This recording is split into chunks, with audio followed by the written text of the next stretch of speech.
waxaan isleeyahay xeerku anagu nasiinayay inaanu magacaawno guddigaas laakiin waxaan isnidhi aqalka 39 xubnood ayaa kuwa cusub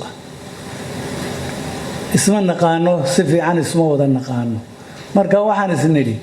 habraaci waagi aynu raacnay ee aan guddigan ku sameynay oo kala inaan raacno oo ay tahay in dawladaha xubinka takaa dawladda federaalkii inay soo doortaan oo ay keenaan xubnaha guddiga inooga koomayo kullay guddigu 6 xubnood buu noqonaya laakiin waxaan rabnaa xubno aqoon fiican leh garan kara maanta waxaynu u baahannahay madaxweyne hogaamiye dhab ah oo dalka dhibaatada uu ku jira ka bixin lahaa ayaynu u baahannahay waxaan xusuusnahay on maanta hal eray halkan ka odhanaya 2000 markii madaxweynaha jamhuuriyadda Jabuuti uu qabtay shirkii Soomaaliya dawlad dib u dhisid loogu sameyn lahaa waaga inaga Soomaalidu horta fanaaniinteena hadalkooda ma danayno laakiin maanta waxaan isticmaalayaa hees abwaan Soomaaliyeed oo la yiraahdo Cabdiduux Yuusuf uu ka jeediyay shirkaas oo ilaa maantana xaaladii aynu kolkaa ku jirnay ay sidii u taagan tahay heestiisa waxa la oran jiray darajiya xilyaa mudan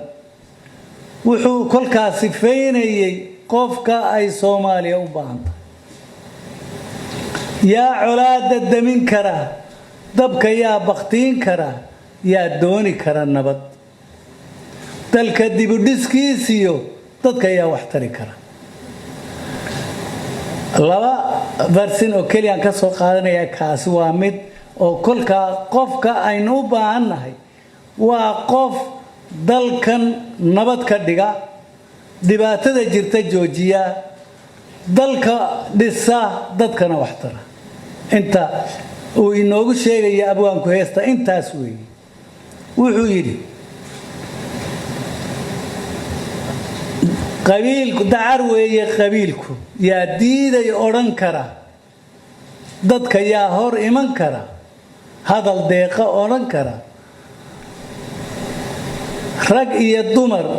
kulligood yani warkiisa siin kara oo xuma ka daahira waxaynu u baahannahay yani heestu waa dheer tahay laakiin labada eray baan labada weedood oo kaliya ayaan ka qaadanaya way badan tahay waxa weeye waxaynu u baahannahay marka taa qofka uu abwaanku sifeeyay ee heesta ku sifeeyay ayaynu u baahannahay inaga anigu waxaan aaminsanahay oonan marna ka tanaasulaynin qabiil dawla kuma noqonayno ma ku noqon karno sababta waxa weeye qabiil waa dhaqane siyaasad ma ah dawlana ehel bay rabtaa aqoonyahan bay rabtaa aqoon u leeyahay rabtaa waxa kolka leeyahay maanta guddiga aynu sameynayna waa inuu noqdo waa guddigii doorashada u sameynayay madaxweynaha aynu rabno hogaanka aynu rabno hogaanka macnaheeda af Soomaaliga horta waa xadhig laakiin hogaankaas waxa lagu xiriirin jiray awrka dambe awrka hore socodkiisu leeyahay baa la yiri waxaynu u baahannahay hogaamiye aynu higsanno oo la wada raaco oo yani dhibaatada Soomaaliya ka jirta inaga saara waa guddiga aynu sameynayna kaas weey inaga kaliya ma kolka guddigu noqon maayo golaha shacabkuna guddi bay sameynayaan 10 xubnood baa xagga ka imanaysa xaggeena 6 xubnood 6deena xubnood waa inay noqdaan 6 xubnood oo aqoon leh garanaysa mustaqbalka Soomaaliya